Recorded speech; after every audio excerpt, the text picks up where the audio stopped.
25th of July 2024. This is another loose cannon because it can't be anything else. I watched a few of Penel's shows, the Black Pen.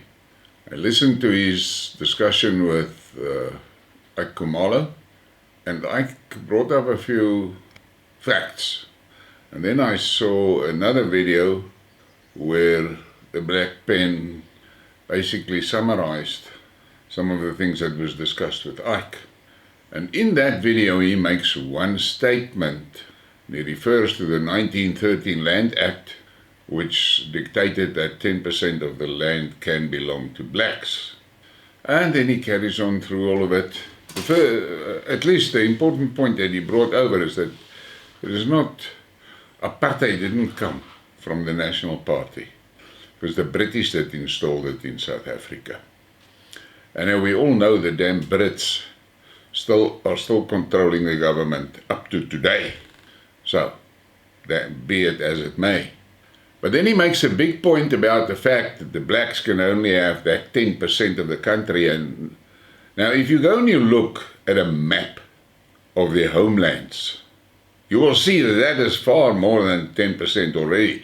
And what you must take into consideration, if you look at this map, look at that big section in the bottom left of the image.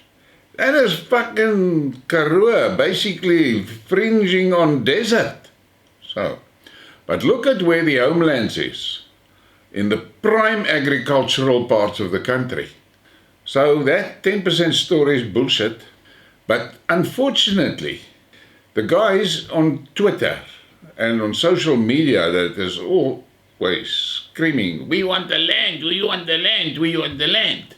They don't take into consideration that all those homelands, all that land is in the hands of the government, not in the hands of whites. So get your fucking heads cleaned out and understand. Okay, now having said that, there's another problem. Now they're talking about the size of the population that must be happy with the size of the land that is allocated to them. Now let me tell you simply this. You cannot blame the whites because you blacks, you outbred the space that you had. It is like someone that has got a 6 meter by 6 meter pen with chickens. And in that pen, 15, 20, maybe 25 chickens. Going to be quite happy and there'll be room for everybody and it's going to be fun. But put 200 chickens in there and it's a fuck up. Everyone knows it will be a fuck up. So you have outbred your space. And now you are of the opinion that that entitles you to everything. Fuck that. It's your problem. And then I look at something that very few people actually want to talk about. You go and look in those homelands and you see what the people, the rural people have there. Space for their houses, space for gardens, for vegetables, space for planting some crops, space for keeping some animals and things like that. So they can be fairly self-sustainable. Plus, on top of that, all those homelands, the apartheid government made sure that they were industrial zones and they gave incentives to industrialists to actually develop those industrial zones and create jobs there where the people are. That is what was done.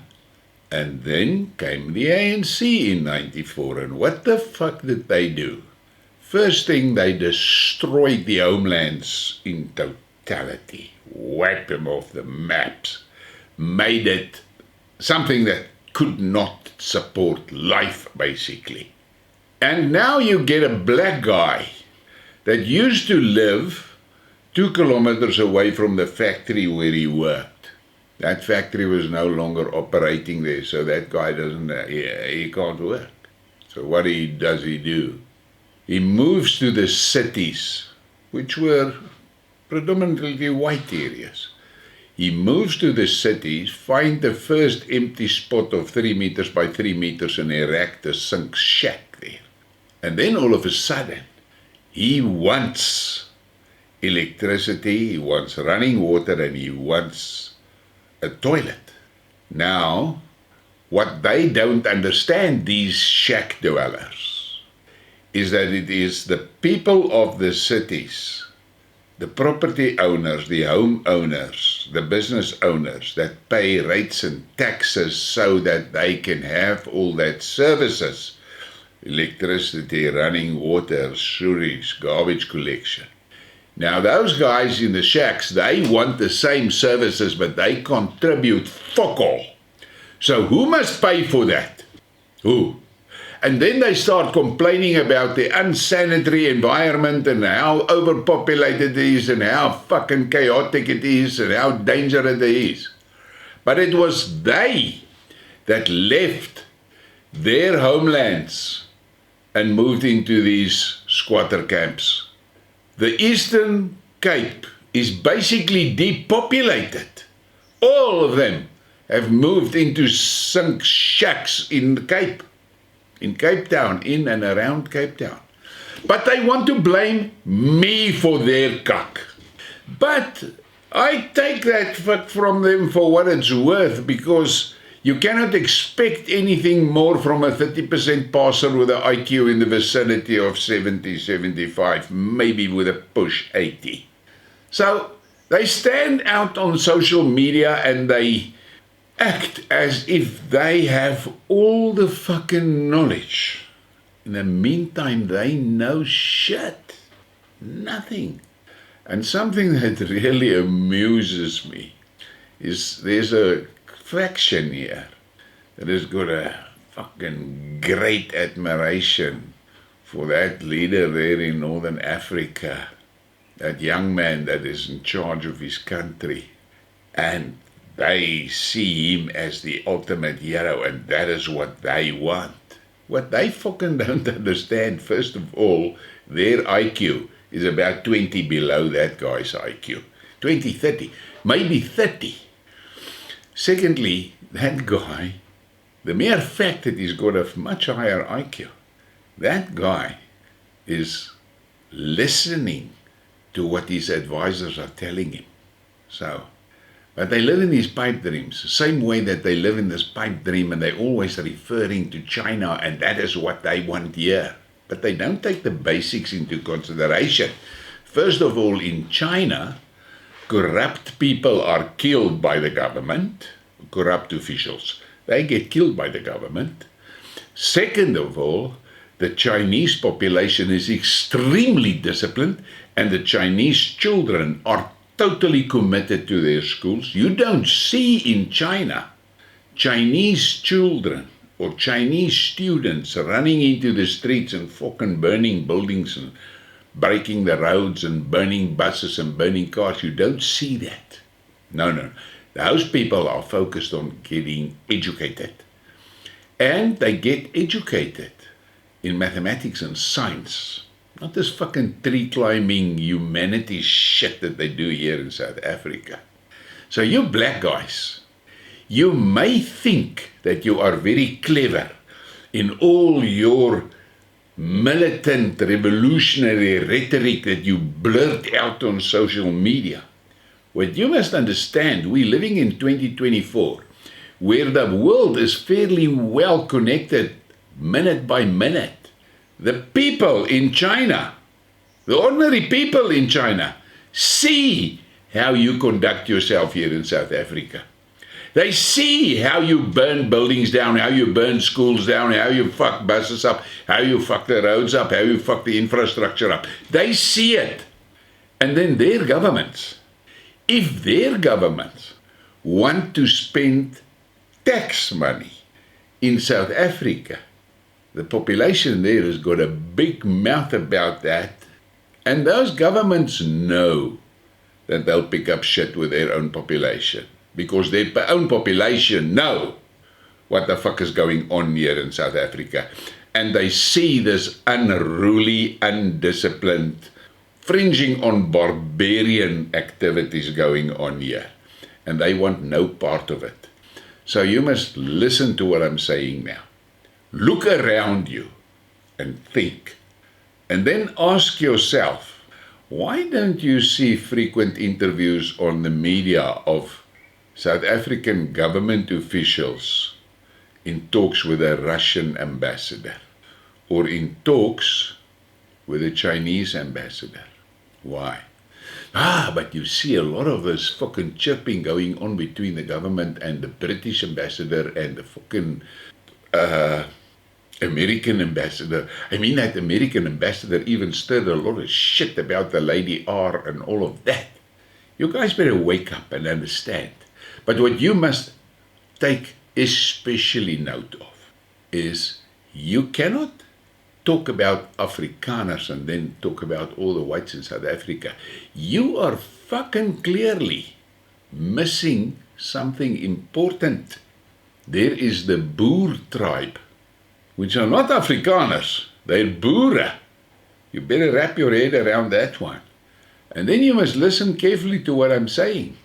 Show me one piece of country of South Africa that was ever known as Afrikaner land or Afrikaner Republic or what. Show me one.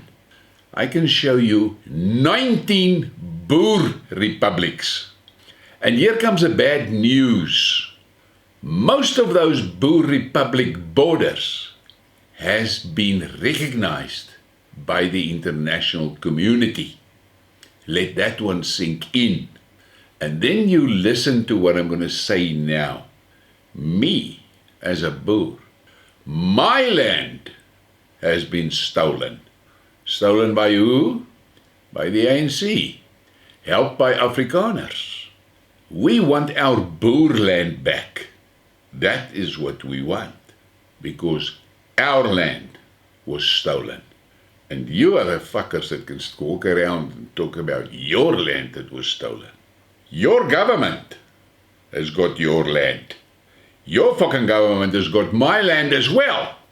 So, get your facts straight before you open your mouth and spill shit on the social media. Things that you don't have a clue about. I mean, I see one of your bright sparks saying you don't want international investment in South Africa. You will do all the work. The fucking thing can't even start a lawnmower, but he'll do all the work. In 30 years, you have not started one, not one industrial complex, not one. But you have destroyed thousands. So you better wake up and understand. You have got a problem. And your problem is getting bigger every day.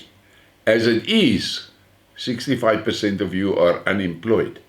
There's no chance of employment opportunities increasing because the guys that are running the country are only interested in the raw materials which they ship out of the country and then process it in other countries and make the profits there. So you are in reality exactly what they call you, a useless eater. Now you must ask yourself, what future do you have?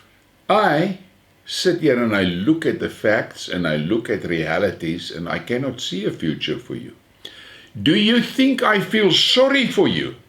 No, I don't feel sorry for you. Because you built this fuck up for yourself. Moses 6 verse 13 states it clearly. Fuck around and find out. Now you've been fucking around for 30 years. And now you're finding out. You must take careful note of the water problem in Gauteng.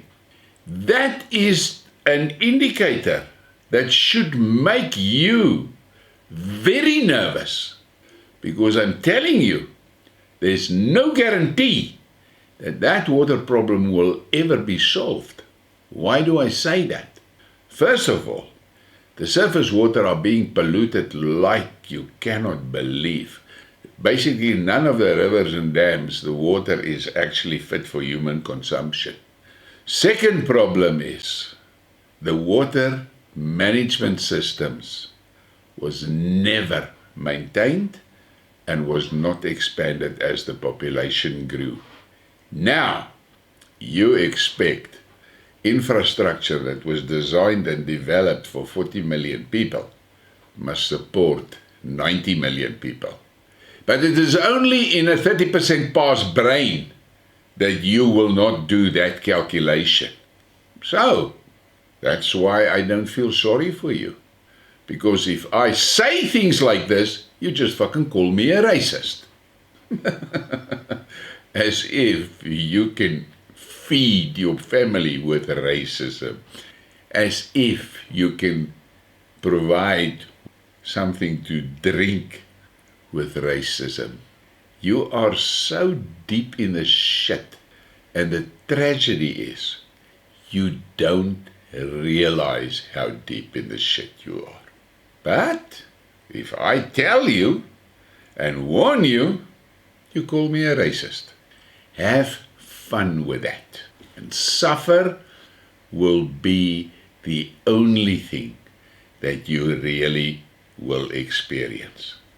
And you cannot blame that on the whites, because you allowed your leaders to bring that suffering to you in truckloads. And today, you complain because you're getting too much suffering. But you have been cheering them on to bring you the suffering.